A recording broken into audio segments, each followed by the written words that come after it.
Welcome to this wonderful video where I'm going to teach you how to draw Minecraft people like what I do. So maybe you too could steal my job. Wouldn't that be exciting? Okay, so Minecraft is a lot of straight lines and a lot of geometrical shapes and shit. So you might think to yourself, hey, why don't we use lines like this and just do like that? And you might think, oh, boxes. Boxes make it really nice and easy to do, you know, and you just do boxes and boxes and boxes and boxes and boxes.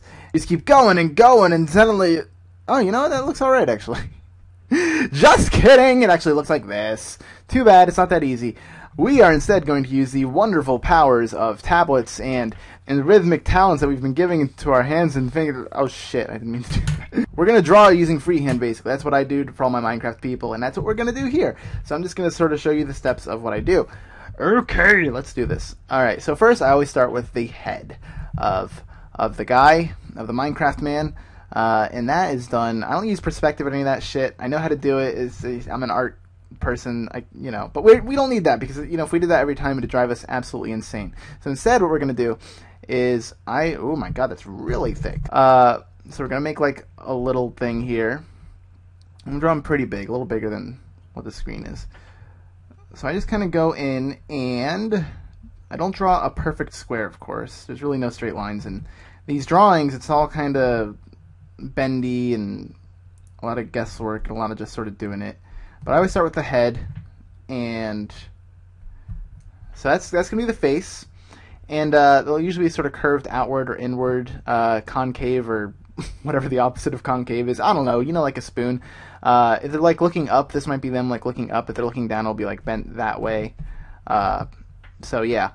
Next, I'll do sort of the side of the head. That's pretty easy. Just sort of go back and back and and there we go.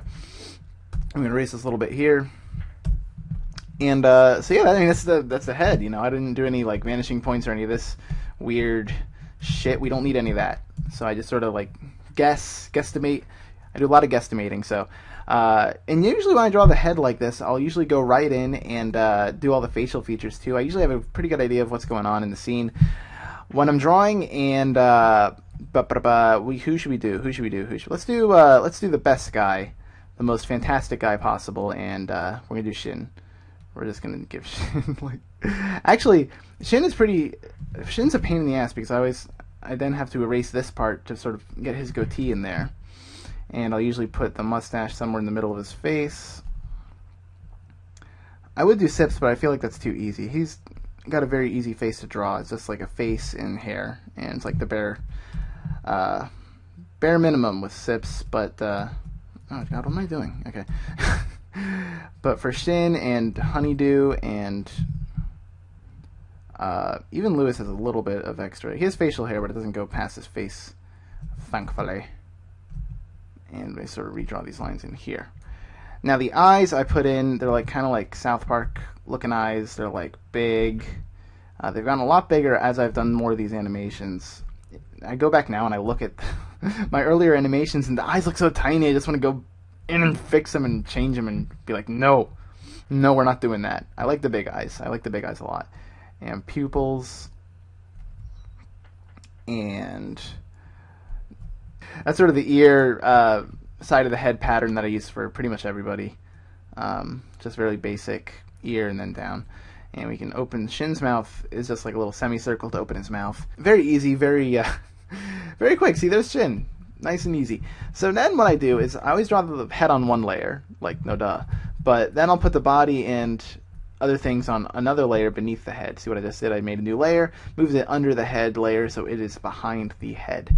And like I said, I have a really good idea of what's going on in the scene before I start drawing, so go away!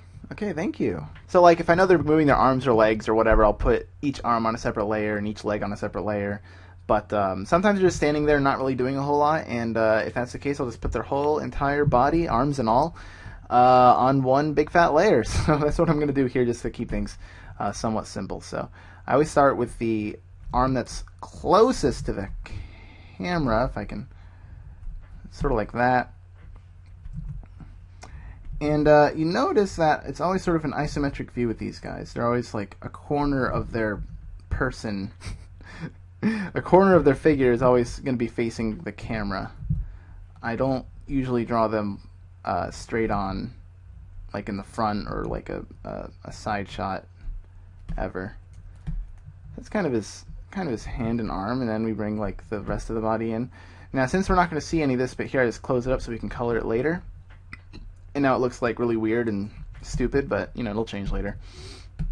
Yeah, and you know, the other arm will come like here maybe, and legs go down here. He's slipping off the screen a little bit. That's okay. That's okay, Shin. Oh, that's a really long. Oh my God! I always do that. I always do that because I'm hitting Control Z constantly. Sometimes I'll only hit Z and I won't hit Control enough as I'm moving and clicking my mouse, and I'll just zoom in really close for no freaking reason. So let's actually Control Z that, and we like to keep the legs a little bit shorter than that. Is that too short? No, it's not too short. That's good. Big heads, big torsos, big fun. Alright, let's give him a foot. The legs and feet are always sort of an adventure, just because, like, I don't know, for some reason, it's like a... See, I don't like that at all. I'm doing a bad example of drawing this, so I'm going to actually just redo this sort of... I think it's because the front of this leg is too fat. It's fricking me up. This is a family-friendly show, and I won't curse for the kids there, so that the kids can learn how to draw their favorite Minecrafts. You too, kid, can be a Minecraft, just like your favorite Minecrafts on YouTube. There we go. Just erase to, you know, touch everything up and make it look all purty. Okay, so yeah, I mean that's kind of Shin. That's kind of Shin. Alright, and then Sips and Shin's outfit's a royal pain in the ass. It pisses me off. There's a lot of lines going everywhere, and it's a ugh. So they have gloves, right? They have gloves, but they also have this stripe above their gloves, which is yellow for Shin and blue for Sips, and the exact same pattern happens on their feet. None of the Yogscast really have an easy outfit to draw. Like Lewis's, I simplified a lot. They got the underpants, of course, which is also their respective color. I don't know if that's catching on the mic, but I'm just being disgusting right now, and I apologize. Alright, and then they have the Teletubby thing.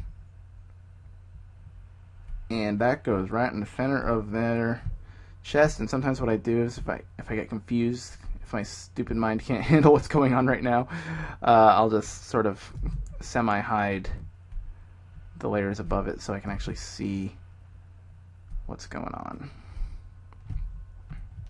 Yeah! So there's Shin, basically. I mean, this is the lines for him. And then usually the next step for me is to make sure I'm on the right layer, which I am for the torso, and I'll use a pencil.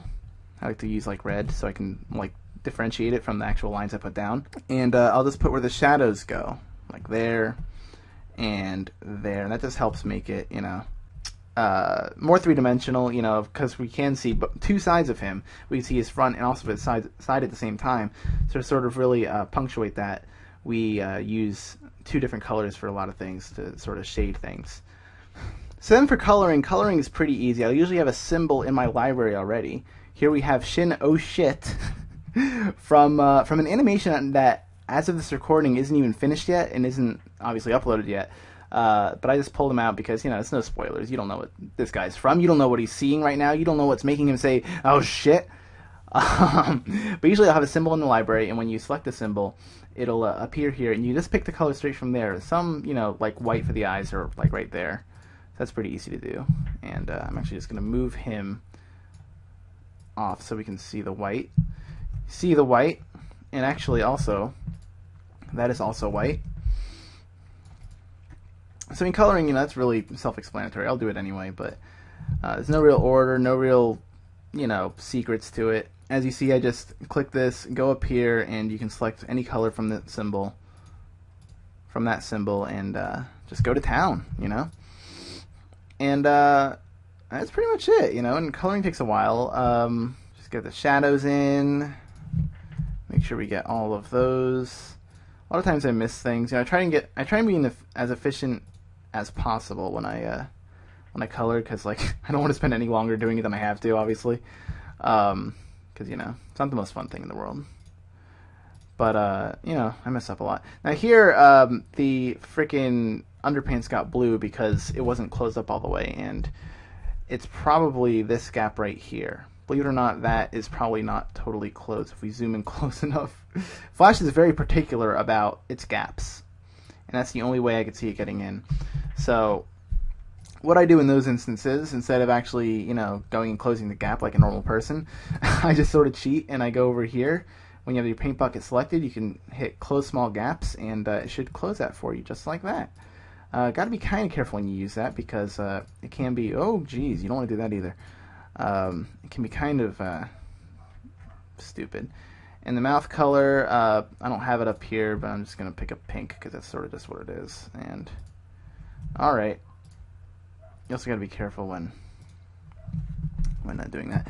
Last step is to select the whole thing, the whole shin, the entire shin, and go to your pencil color and hit this little red slashed white box thing, which will delete them. Yay! So now those red pencil lines are gone, and it just looks like a shadow. And there's shin. That's pretty much it. So now you too can create a Minecraft and animate and draw and do whatever, because I just showed you how to do it, and I showed you how easy it is, and obviously just by watching that you now have the abilities to actually probably surpass me by a great deal, if we're being completely honest here. So I look forward to seeing you guys do that, honestly. So that's it. That's pretty much it. Minecraft people, that's how you draw them. Now you know all the tricks of the trade and all the trades of the tricks, and stay tuned for the next video. Thanks for watching, guys, and I'll see you next time.